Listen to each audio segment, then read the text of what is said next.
মহুক ঠাকুর চক্রবর্তী আমাদের প্রতিনিধি সরাসরি রয়েছেন আমাদের সঙ্গে। মহুক, একেবারে বিধাননগর দক্ষিণ থানায় এফআইআর দায়ের হয়েছিল, 5টি ধারায় তার বিরুদ্ধে মামলা রুজু হয়েছে। আবার এই মেসির টিম তারা যে ইমেল করেছিল সেখানেও কিন্তু বিশৃঙ্খলার জন্য সম্পূর্ণভাবে এই অরূপ বিশ্বাসকেই দায়ী করা হয়েছে এবং আজ তিনি হাজিরা দিলেন জোড়া চাপে।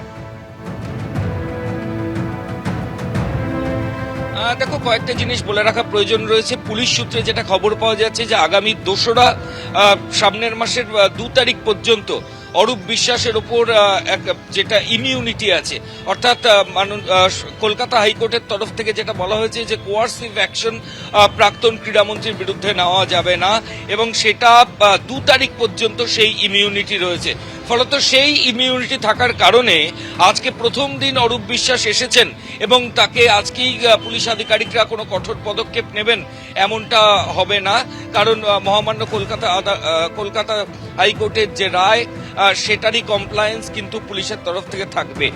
এই মুহূর্তে বিধাননগর কমিশনারেট সূত্রে যেটা খবর যে অরূপ বিশ্বাস তাকে ইন্টারোগেশন রুমে নিয়ে যাওয়া হয়েছে। আমি প্রবীর সামন্তকে বলবো দেখানোর জন্য, এই যে বিধাননগর সাউথ থানা এর একটা ইন্টারোগেশন রুম রয়েছে, সেই ইন্টারোগেশন রুমে এই মুহূর্তে রাজ্যের প্রাক্তন ক্রীড়ামন্ত্রীকে নিয়ে যাওয়া হয়েছে। অরূপ বিশ্বাস তিনি নিজে আইনজীবীদের নিয়ে এসেছিলেন, কিন্তু ইন্টারোগেশন রুমে কোনো আইনজীবী নেই। তদন্তকারী আধিকারিক, এই কেসে যিনি ইনভেস্টিগেটিং অফিসার তিনি রয়েছেন এবং গোটা প্রক্রিয়ার ভিডিওগ্রাফি চলছে।